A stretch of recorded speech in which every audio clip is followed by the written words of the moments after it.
वानरराज का बदला। पंचतंत्र। एक नगर के राजा चंद्र के पुत्रों को बंदरों से खेलने का व्यसन था। बंदरों का सरदार भी बड़ा चतुर था। वह सब बंदरों को नीतिशास्त्र पढ़ाया करता था। सब बंदर उसकी आज्ञा का पालन करते थे। राजपुत्र भी उन बंदरों के सरदार वानरराज को बहुत मानते थे। उसी नगर के राजगृह में छोटे राजपुत्र के वाहन के लिए कई मेढ़े भी थे। उनमें से एक मेधा बहुत लोभी था। वह जब जी चाहे तब रसोई में घुसकर सब कुछ खा लेता था। रसोइये उसे लकड़ी से मारकर बाहर निकाल देते थे। वानरराज ने जब ये कलह देखा तो वह चिंतित हो गया। उसने सोचा, यह कलह किसी दिन सारे बंदर समाज के नाश का कारण हो जाएगा। कारण ये कि जिस दिन कोई नौकर इस मेढ़े को जलती लकड़ी से मारेगा, उसी दिन यह मेधा घुड़साल में घुसकर आग लगा देगा। इससे कई घोड़े जल जाएंगे।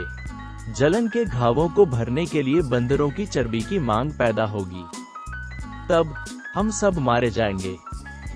इतनी दूर की बात सोचने के बाद उसने बंदरों को सलाह दी कि वे अभी से राजगृह का त्याग कर दें। किंतु उस समय बंदरों ने उसकी बात को नहीं सुना। राजगृह में उन्हें मीठे मीठे फल मिलते थे। उन्हें छोड़कर वे कैसे जाते। उन्होंने वानरराज से कहा कि बुढ़ापे के कारण तुम्हारी बुद्धि मंद पड़ गई है। हम राजपुत्र के प्रेम व्यवहार और अमृत समान मीठे फलों को छोड़कर जंगल में नहीं जाएंगे।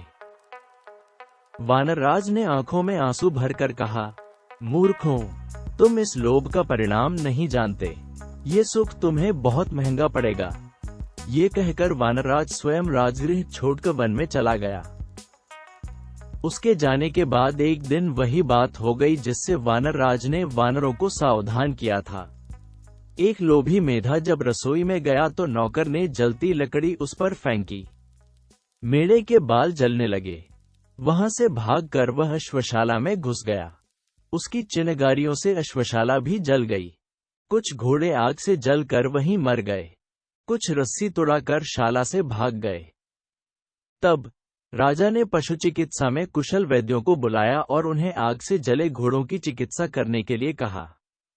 वैद्यों ने आयुर्वेद शास्त्र देखकर सलाह दी कि जले घावों पर बंदरों की चर्बी की मरहम बनाकर लगाई जाए। राजा ने मरहम बनाने के लिए सब बंदरों को मारने की आज्ञा दी। सिपाहियों ने सब बंदरों को पकड़कर लाठियों और पत्थरों से मार दिया। वानरराज को जब अपने वंश क्षय का समाचार मिला तो वह बहुत दुखी हुआ। उसके मन में राजा से बदला लेने की आग भड़क उठी। दिन रात वह इसी चिंता में घुलने लगा। आखिर उसे एक वन में ऐसा तालाब मिला जिसके किनारे मनुष्यों के पदचिन्ह थे। उन चिन्हों से मालूम होता था कि इस तालाब में जितने मनुष्य गए, सब मर गए, कोई वापस नहीं आया। वह समझ गया कि यहाँ अवश्य कोई नरभक्षी मगरमच्छ है।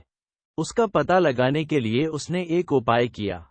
कमल नाल लेकर उसका एक सिरा उसने तालाब में डाला और दूसरे सिरे को मुख में लगाकर पानी पीना शुरू कर दिया।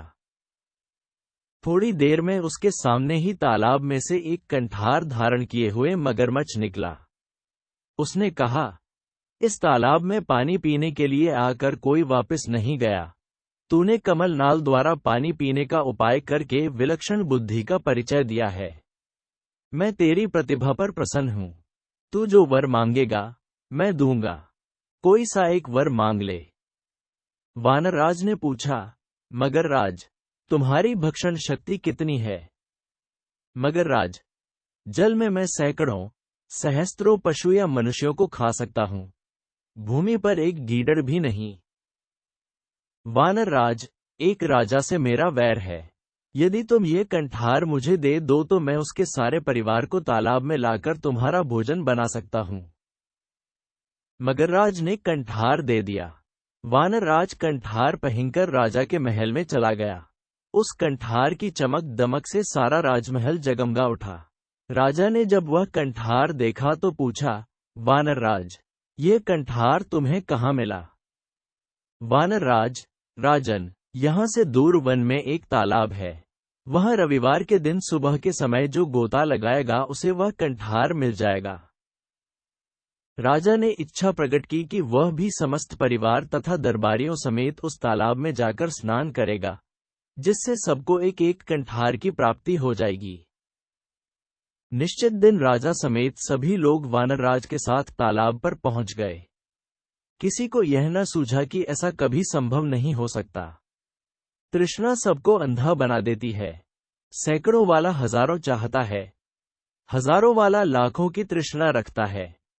लक्षपति करोड़पति बनने की धुन में लगा रहता है। मनुष्य का शरीर जराजीर्ण हो जाता है, लेकिन तृष्णा सदा जवान रहती है। राजा की तृष्णा भी उसे उसके काल के मुख तक ले आई। सुबह होने पर सब लोग जलाशय में प्रवेश करने को तैयार हुए। वानरराज ने राजा से कहा, आप थोड़ा ठहर जाएं, पहले और लोगों को कंठार लेने दीजिए। आप मेरे साथ जलाशय में प्रवेश कीजिएगा। हम ऐसे स्थान पर प्रवेश करेंगे जहां सबसे अधिक कंठार मिलेंगे। जितने लोग जलाशय में गए, सब डूब गए, कोई ऊपर न आया। उन्हें देरी होती देख राजा ने चिंतित होकर वानरराज की ओर देखा। वानरराज तुरंत वृक्ष की ऊंची शाखा पर चढ़कर बोला, महाराज, तुम्हारे सब बंधु बांधवों को जलाशय में बैठे राक्षस ने खा लिया है। तुमने मेरे कुल का नाश किया था, मैंने तुम्हारा कुल नष्ट कर दिया। मुझे बदला लेना था, ले लिया। जाओ, राजमहल को वापस चले जाओ। राजा क्रोध से पागल हो रहा था, किंतु अब कोई उपाय नहीं था। वानरराज ने सामान्य नीति का पालन किया था। हिंसा का उत्तर प्रतिहिंसा से और दुष्टता का उत्तर दुष्टता से देना ही व्यवहारिक नीति है। राजा के वापस जाने के बाद मगरराज तालाब से निकला। उसने वानरराज की बुद्धिमत्ता की बहुत प्रशंसा की। सीख: लोभ बुद्धि पर पर्दा डाल देता है।